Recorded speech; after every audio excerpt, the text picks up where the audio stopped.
प्रयास चाहे क्षण भर का ही क्यों ना हो, लेकिन वह हमारी सफलता के मार्ग पर बढ़ता हुआ एक कदम होता है। नमस्कार, आप सभी का स्वागत है Hindi education point YouTube channel में। इस चैनल के माध्यम से आप हिंदी विषय से संबंधित महत्वपूर्ण जानकारियाँ प्राप्त करते हैं। इसी क्रम में आज हम हिंदी प्रवक्ता, उत्तराखंड हिंदी प्रवक्ता से संबंधित अपनी 5वीं क्लास लेके आए हैं। इससे पहले 4 क्लासें और उसके साथ 65 MCQ क्वेश्चन आदिकाल से संबंधित प्लेलिस्ट पे हैं, आप कृपया जाके चेक कर सकते हैं। तो अभी तक हमने आदिकाल पढ़ा और आज हम स्टार्ट कर रहे हैं भक्तिकाल। तो भक्तिकाल का आज ये पहली वीडियो है, पहली क्लास है, लेकिन अगर हम बात करें हिंदी प्रवक्ता की तो ये 5वीं क्लास है। तो जिसकी भी जो वीडियो अगर जो क्लास मिस हुई है तो वो प्लेलिस्ट पे जाके चेक कर सकते हैं। स्टार्ट करते हैं आज की वीडियो। बात करते हैं भक्तिकाल की। तो भक्तिकाल मध्यकाल को 2 खंडों में विभक्त किया गया। मध्यकाल को 2 खंड कौन कौन से थे? पूर्व मध्यकाल और उत्तर मध्यकाल। ठीक है, पूर्व मध्यकाल और उत्तर मध्यकाल में विभक्त किया गया। तो जो उत्तर मध्यकाल है, पूर्व मध्यकाल को भक्तिकाल तथा उत्तर मध्यकाल को रीतिकाल कहा जाता है। तो अब आप ध्यान देंगे, एक क्वेश्चन हमको यहाँ पर मिलता है कि भक्तिकाल किसे कहा जाता है? पूर्व मध्यकाल को भक्तिकाल कहा जाता है। पूर्व मध्यकाल को क्या कहा जाता है? भक्तिकाल। अभी हम भक्तिकाल पढ़ रहे हैं, तो उत्तर मध्यकाल को रीतिकाल कहा जाता है। जब वो रीतिकाल पढ़ेंगे तब हम बात करेंगे इसकी। तो पूर्व मध्यकाल को ही भक्तिकाल कहा जाता है। ठीक है, अगर हम भक्तिकाल के परिचय की बात करते हैं तो आचार्य रामचंद्र शुक्ल ने इसका जो समय माना है वो समय माना है 1375 ईस्वी से विक्रम संवत से 1700 विक्रम संवत, ये माना है रामचंद्र शुक्ल। और आप जानते हैं कई बार पूछा जाता है, रामचंद्र शुक्ल एक ऐसे आलोचक हैं जिनकी रचनाएं, जिनके द्वारा बोली गई उक्तियां, जिनकी आलोचना, जिनके द्वारा दिया गया समय वो पूछा जाता है। तो 1375 विक्रम संवत से लेकर 1700 विक्रम संवत तक कालखंड को भक्तिकाल कहा गया है। उनके अनुसार इस कालखंड में भक्ति भावना की प्रधानता थी, इसलिए प्रवृत्ति की दृष्टि से उनका यह नामकरण उचित था। डॉक्टर नागेंद्र ने अध्ययन की सुविधा की दृष्टि से 1350, अब हम देखो डॉक्टर नागेंद्र भी साथ ही साथ पूछे जाते हैं, तो डॉक्टर नागेंद्र ने जो इसका समय माना है वो माना है 1350 ईस्वी। अभी तक हम विक्रम संवत की बात कर रहे थे। 1350 ईस्वी से लेकर 1650 ईस्वी तक ये माना है डॉक्टर नागेंद्र ने। डॉक्टर नगेंद्र ने माना है। ठीक है, डॉक्टर नगेंद्र ने कितना माना है? 1350 से लेकर 1650 ईस्वी तक। बढ़ते हैं आगे। तो भक्तिकाल आंदोलन के अगर हम उदय की परिस्थितियों की बात करते हैं कि भक्तिकाल आंदोलन का उदय किस प्रकार हुआ, उदय की जो हम बात करते हैं उसमें कुछ राजनीतिक परिस्थितियां आती हैं। राजनीतिक परिस्थिति की बात करें तो उत्तर भारत में 1325 ईस्वी से 1325 से 1526 तक, 1325 से 1526 तक तुगलक, सैयद, लोदी वंश रहा। मोहम्मद बिन तुगलक, फिरोज शाह तुगलक, जोना शाही, सुल्तान महमूद शाह, ये तो तुगलक वंश का शासन रहा। उसके उपरांत खिज्र खान ने अधिकार कर लिया दिल्ली पर और सैयद वंश की स्थापना हुई। 1451 ईस्वी तक चलता रहा। लोदी वंश का सबसे प्रभावशाली सुल्तान इब्राहिम लोदी था, जिसने 1526 ईस्वी में बाबर, 1526 सभी जानते होंगे पानीपत का युद्ध जो हुआ था, तो उसमें युद्ध हुआ। तो भक्तिकाल के द्वितीय चरण में अगर हम बात करें तो मुगलों का शासन रहा है। बाबर, हुमायूं, अकबर, जहांगीर, शाहजहां के शासनकाल तक भक्तिकाल की समय सीमा रही है। तो जो ये बाहरी आक्रमण हमारे देश में हुए उसका एक कारण रहा भक्ति आंदोलन। आप सभी जानते हैं जब हमारे पास हमारा राज्य था, लेकिन उसमें जब बाहर के राजा आने लगे, बाहर के शासक आने लगे, उसके बाद आप देखेंगे ईस्ट इंडिया कंपनी भी आ जाएगी 1600 को। तो इस प्रकार यहाँ पर जो रहा सबसे ज़्यादा प्रभाव राजनीतिक परिस्थिति में इनका रहा। बात करते हैं अगर हम सामाजिक परिस्थिति की, क्योंकि राजनीतिक परिस्थिति ऐसी रही कि हर कोई धार्मिक सहिष्णु राजा उस समय नहीं था। हिंदू मुस्लिम जनता में ही सद्भाव नहीं था। राजनीतिक दृष्टि से ही भले हिंदुओं का पराभव हो गया था, किंतु वे अपने को छोटा मानने को तैयार नहीं थे। तो दोनों संप्रदायों के धर्माचारी भी उनके विद्वेष को बढ़ाने में योग देते रहे, तो आंदोलन होना जो है लाजमी था। बात करते हैं सामाजिक परिस्थिति की। सामाजिक परिस्थिति में वर्ण व्यवस्था में आस्था रखने वाले हिंदू छुआछूत में विश्वास रखते थे, ऊंच नीच की भावना में विद्यमान थी। तो आप देखेंगे कबीर की रचनाएं जो आपको उसी मतलब कहते हैं ना कि उन्होंने झेला, उस स्थिति को कबीर ने झेला, तो उन्होंने उस प्रकार की रचनाएं लिखी हैं। उन्होंने बिल्कुल बाह्य आडंबरों का विरोध किया है। हिंदू और मुसलमानों में परस्पर आत्मीयता नहीं थी। बात करते हैं धार्मिक परिस्थिति की। धार्मिक परिस्थिति क्या थी कि भक्तिकाल आंदोलन आया तो बौद्ध धर्म विकृत हो गया था। और बौद्ध धर्म जब विकृत हुआ तो हीनयान एवं महायान शाखाओं में बहुत पहले बढ़ चुका था बौद्ध धर्म, फिर वज्रयानियों का ही सिद्ध कहा गया। महायान संप्रदाय ने जनता के निम्न वर्ग को जादू टोना अभिचार तंत्र मंत्र चमत्कार दिखाकर प्रभावित कर लिया था और धर्म के नाम पर वाम मार्गों को अपनाकर मद्य मांस मैथुन मुद्रा को ग्रहण कर लिया। नाथों एवं सिद्धों में कर्मकांड के स्थान पर गुरु को महत्व दिया गया। ईश्वर को घट घट व्यापी एवं निराकार माना गया। भक्ति काल में प्रवृत्त संत मत की धार्मिक भूमि सिद्धों और नाथों ने ही तैयार की थी। तो हम यहाँ पर देखते हैं कि जो धार्मिक परिस्थिति थी उसमें भी बौद्ध धर्म जब बढ़ चुका था, उसके बाद ये जो सारी स्थितियां हुई ये कहीं ना कहीं भक्ति आंदोलन की तरफ हमको ले जाती हुई दिखती हैं। अब भक्ति का जो स्रोत दक्षिण भारत में प्रकट हुआ आलवार के रूप में, ठीक है, आलवार के रूप में जब मिला, उसके प्रचार प्रसार के लिए उस समय उत्तर भारत में अनुकूल वातावरण था, बौद्ध धर्म की विकृति हो चुकी थी। तो शंकराचार्य ने अद्वैतवाद का प्रचार किया। ये इंपॉर्टेंट है, क्या है, जो शंकराचार्य हैं, शंकराचार्य ने अद्वैतवाद का प्रचार किया।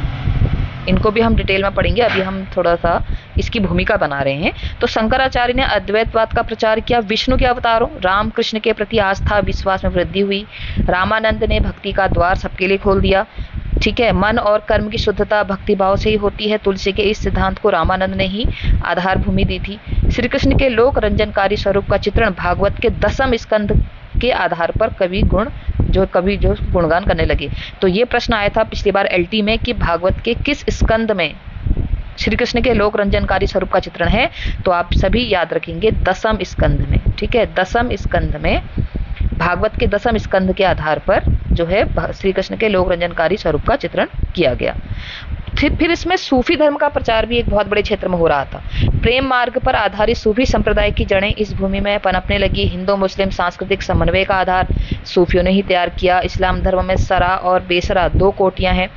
भारतीय सूफी प्रमुख रूप से बेसरा संप्रदाय के हैं, जो इस्लाम के अनुयायी होकर भी कट्टर मुसलमानों से अलग हैं। सूफियों के 5 संप्रदाय जो प्रसिद्ध हैं, वो 5 संप्रदाय मैं आपको बताती हूँ। 5 संप्रदाय जिसमें आपने सबसे ज्यादा सुना होगा चिश्ती संप्रदाय।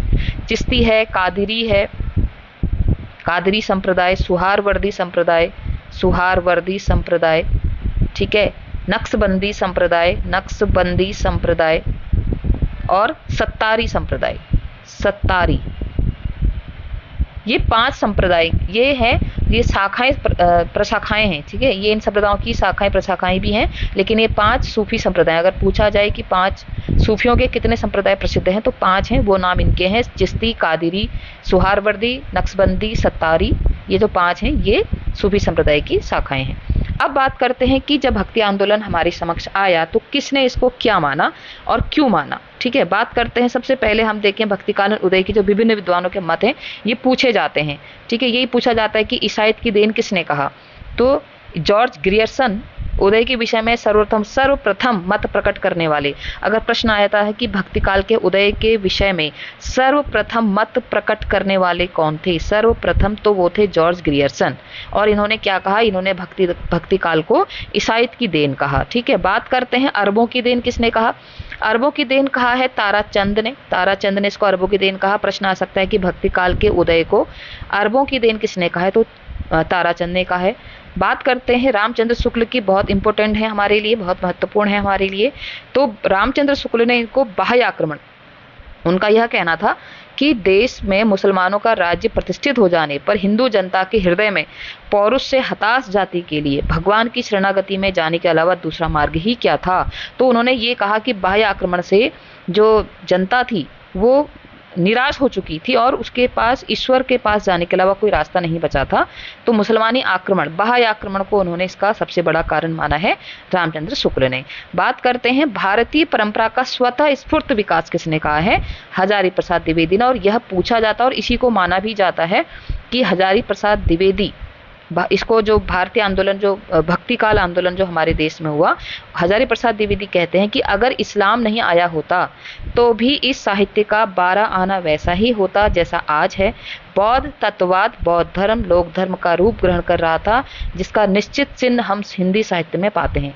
तो उन्होंने हिंदी साहित्य में जो भक्ति काल का आंदोलन की बात जो करते हैं कि स्फूर्त विकास हुआ, अपने आप हुआ, वो भारतीय परंपरा का अपने आप होने वाला एक विकास था, यह हजारी प्रसाद द्विवेदी ने कहा है। जबकि रामचंद्र शुक्ल ने उसको बाह्य आक्रमणों का देन कहा है। बात करते हैं भक्ति काल पराजय की क्षति का पूरक है। ये किसने कहा? ये कहा गुलाब राय ने। गुलाब राय कहते हैं कि पराजय की मनोवृत्ति मनुष्य को या तो विषय विलास में लीन करती है या अपनी आध्यात्मिक श्रेष्ठता के प्रदर्शन में क्षतिपूर्ति ढूंढने की प्रेरणा देती है। ये गुलाब राय की कोटेशन है। तो उनका ये मानना था कि जो राजा थे वो पराजय हो चुके थे, कभी जो है मुगलों से हार रहे थे, कभी ईस्ट इंडिया कंपनी की स्थापना होगी तो उनसे हार रहे थे, तो उनके पास जो था वो एक क्षति का पूरक था, मतलब कि हमारे पास कुछ नहीं बचा तो उसका नुकसान की पूर्ति करने के लिए लोग भगवान की तरफ बढ़े। ये कहना था गुलाब राय का। और भक्ति काल जो भक्ति आंदोलन है इसका स्वरूप देशव्यापी था। तो ये कौन कहते हैं? दक्षिण में जो आलवार, नायनार और वैष्णव आचार्य द्वारा ये कहा गया। महाराष्ट्र में वारकरी संप्रदाय, ज्ञानेश्वर, नामदेव, एकनाथ, तुकाराम, उत्तर भारत में रामानंद, वल्लभाचार्य, बंगाल में चैतन्य, असम में शंकरदेव, उड़ीसा में पंच सखा, बलराम, आनंददास, यशोवंत दास, जगन्नाथ दास, अच्युतानंद, इन सबका यह कहना था कि भक्ति आंदोलन का स्वरूप देशव्यापी था, किसी एक जगह पर नहीं था। पूरे देश में हर दिशाओं से भक्ति आंदोलन का स्वरूप हमारे सामने आ रहा था। बात करते हैं भक्ति साहित्य का उद्गम क्षेत्र। क्या था भक्ति साहित्य का उद्गम क्षेत्र? तो वो था द्रविड़, दक्षिण प्रदेश। ठीक है, दक्षिण प्रदेश में भक्ति साहित्य जागा, और वो भी किन से? ये जो आलवार थे हमारे, उनकी वजह से। और यहाँ पर एक पंक्ति आती है, आपने कई बार सुनी होगी कि भक्ति द्राविड़ उपजी लाए रामानंद। ये पंक्ति किसने कही है? ये पंक्ति कही है डॉक्टर सत्येंद्र ने। ये आप नोट कर सकते हैं। ये पंक्ति किसने कही है? पूछी जा सकती है। ये पंक्ति कही है डॉक्टर सत्येंद्र ने। उनका कहना है कि भक्ति द्राविड़ उपजी लाए रामानंद। ठीक है, उसके बाद हम देखते हैं कि भक्ति को उत्तर में लाने का श्रेय आचार्य रामानंद को जाता है। इसी पंक्ति से आप देख रहे हैं। और बाह्य आक्रमण की प्रतिक्रिया का परिणाम कहा डॉक्टर रामकुमार वर्मा ने। डॉक्टर रामकुमार वर्मा इसको क्या मानते हैं? उनका मानना है कि हिंदुओं में मुसलमानों से लोहा लेने की शक्ति नहीं थी। इस असहाय अवस्था में उनके पास ईश्वर से प्रार्थना करने के अतिरिक्त अन्य कोई साधन नहीं था। तो आप देखेंगे डॉक्टर रामकुमार वर्मा के जो विचार हैं वो कहीं ना कहीं रामचंद्र शुक्ल से मिलते जुलते हैं।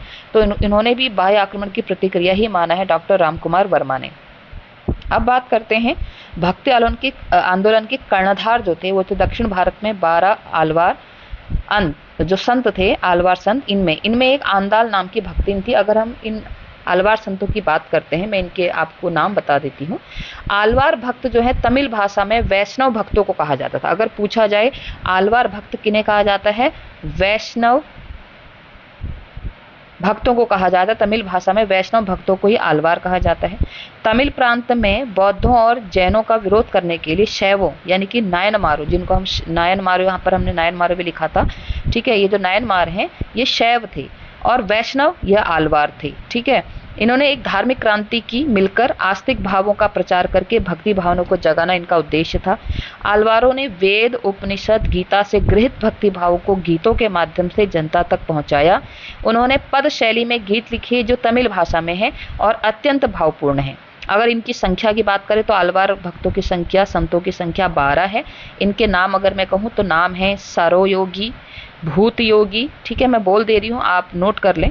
सरोयोगी, भूत योगी, भ्रांत योगी, भ्रांत। ठीक है, भ्रांत योगी, भक्तिसार, सठकोप, मधुर कवि, कुलशेखर, विष्णु चित्त, गोदा, भक्तांत रेणु, मुनिवाहन और परकाल। और एक इसमें कौन है? आंदाल नाम की एक भक्तिन भी है।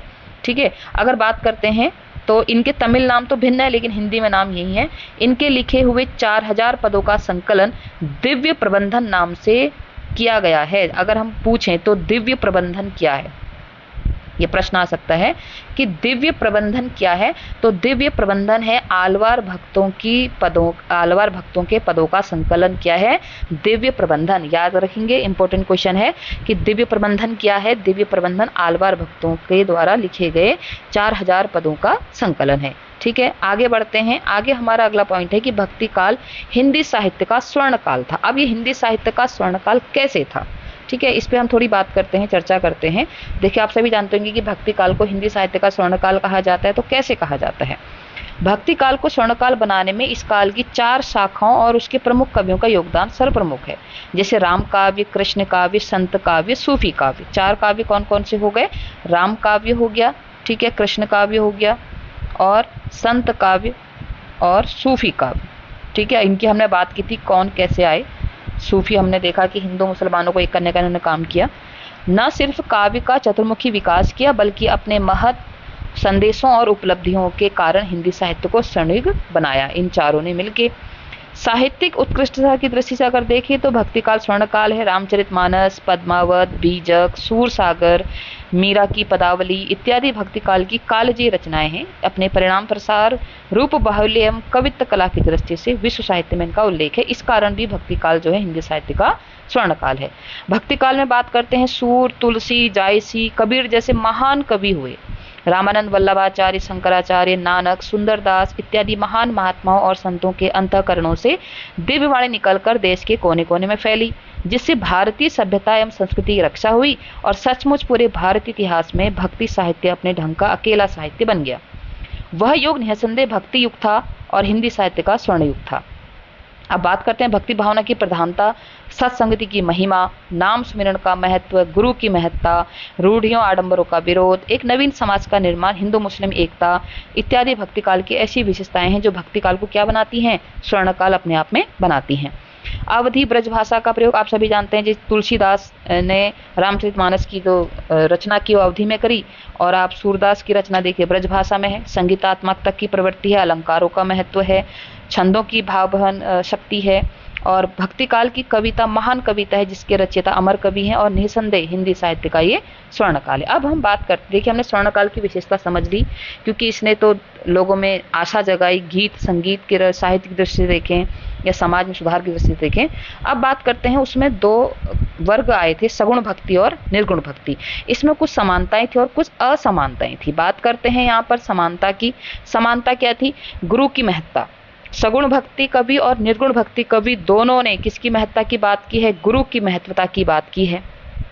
ठीक है, जायसी ने गुरु को पीर कहा है तो कबीर ने गुरु को गुरु गोविंद दो खड़े काके लागू पाए कहा है। किसकी रचना है, कबीर की रचना है। सूर ने, तुलसी ने गुरु की महत्ता प्रतिपादित की है। समन्वयवादिता की दृष्टि से सगुण निर्गुण में साम्य है। तुलसी का काव्य तो समन्वय की विराट चेष्टा है। निर्गुण और सगुण भक्ति कवियों ने हिंदू मुस्लिम ब्राह्मण शूद्र शैव वैष्णव में समन्वादिता को स्तुत्य प्रयास किया है। उन्होंने सबको मिलाने का प्रयास किया है। सत्संगति की महिमा, आचरण पक्ष की प्रधानता, अहंकार त्याग पर बल, रूढ़ी आडंबरों का विरोध, प्रेम की महत्ता, नाम स्मरण की महिमा इत्यादि की दृष्टि से सभी सगुण और निर्गुण में बहुत समानता है। ये इन दोनों वर्गों ने इन पे काम किया। अब बात करते हैं इनकी असमानता की, वैषम्य की। तो सगुण भक्ति एवं निर्गुण भक्ति में मूल अंतर है लीला और अवतार को लेकर। सगुण भक्ति में भगवान अवतार लेते हैं और विविध प्रकार की लीलाएं रचते हैं, जबकि निर्गुण भक्ति में है ही नहीं। निर्गुण तो निराकार भक्ति की उपासना करते हैं। सगुण भक्ति में भगवान के अनुग्रह पर विशेष बल देते हैं, जबकि निर्गुण भक्ति में आत्मविश्वास पर, है ना। मोह को कहाँ ढूंढे बंदे, मैं तो तेरे पास में, मैं तो ना मैं काशी ना मैं काबे कैलाश में, कहते हैं कबीर। लेकिन उसमें हम श्री कृष्ण की लीलाएं देखते हैं। ठीक है, सगुण भक्ति में भगवान के अनुग्रह पर विशेष बल देते हैं, वहां पर आत्मविश्वास पर। और सगुण भक्त ईश्वर के साकार रूप में की पूजा करते हैं, है ना। और जबकि निर्गुण भक्त ईश्वर के निराकार रूप की पूजा करते हैं। थल थल में बसता है शिव ही, भेद ना करके हिंदू मुसलमान, ज्ञानी है तो स्वयं को जान, वही है साहिब से पहचान। ये निर्गुण भक्त कवि कहते हैं। ठीक है, और सगुण भक्ति में आप देखें, पाए जी मैंने राम रतन धन पायो, वो तो उनकी ठुमक चलत रामचंद्र बाजत पैजनिया, इस प्रकार की रचनाएं आप देखेंगे वो सगुण भक्ति में है। सगुण भक्तों का संबंध प्राय सामान्य या उच्च वर्ग से था, जबकि निर्गुण भक्त प्राय निम्न वर्ग से था। आप कबीर को देख लीजिए, ठीक है, कबीर को देख लीजिए, नानक को देख लीजिए, ललदेत को देख लीजिए, ये सब निम्न वर्ग। रैदास को देख लीजिए, रैदास चमार जाति से थे, तो ये निम्न वर्ग से थे जो भी निर्गुण भक्त थे। और सगुण भक्त के जो थे वो सामान्य या उच्च वर्ग से थे। सगुण भक्तों का शास्त्रीय ज्ञान प्राप्त था। आप तुलसीदास की रचना पढ़ेंगे, रामचरितमानस अवधी भाषा में लिखी गई है, तो शास्त्रीय ज्ञान प्राप्त था उनको। जबकि निर्गुण भक्तों की जो रचनाएं हैं, आप चाहे कबीर की रचना ही ले लीजिए, कबीर की रचना, उनको भाषा का ज्ञान ही नहीं था, उन्होंने कोई साक्षर ज्ञान प्राप्त नहीं किया था। अपने विषय में स्वयं कहते हैं कि मसी कागज छुयो नहीं, कलम गयो नहीं हाथ। उन्होंने बिना उनके भक्त धर्मदास ने उनकी रचनाओं को लिखा। तो ये था सगुण और निर्गुण भक्ति के जो गुरु थे, जो हम कह सकते उपासक थे, उनमें समानता और असमानता। और आलवार जो नयनार भक्त हैं, इनकी हमने बात करी। आलवार हमने बात करी कि ये वैष्णव थे और मैंने इनके आपको 12 आलवार संतों के नाम भी बताए। और नायनार भक्त जो थे ये शैव थे, ये शैव धर्म के थे, ये शैव को ही मानने वाले थे और शैव भक्त नायनार कहे जाते थे। इनकी संख्या जो शैव जो नायनार है इनकी संख्या मैं आपको बता देती हूँ।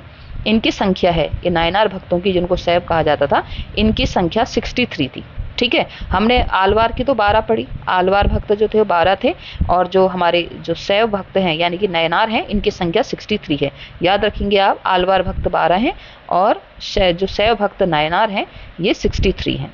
ठीक है, तो आशा करती हूँ आज का जो हमारा पहला वीडियो था इसमें मैं आपके लिए अभी 20 क्वेश्चंस बना के लेके आऊँगी, जिसमें मैं यही पूछ लूँगी किसने ईसाईयत की देन कहा, किसने क्या कहा। ठीक है, कुछ प्रश्न मैं आपसे, जैसे अभी यहाँ पर एक प्रश्न करती हूँ कि आचार्य शुक्ल ने भक्ति काल की समय सीमा क्या मानी है। तो हमने देखा होगा स्टार्टिंग में क्वेश्चन किया था, विक्रम संवत ने माना था 1375 से 1700 विक्रम संवत, 1375 से 1700 विक्रम संवत ये माना है रामचंद्र शुक्ल ने। नागेंद्र ने क्या माना है, नागेंद्र ने 1350 से 1650 ईस्वी।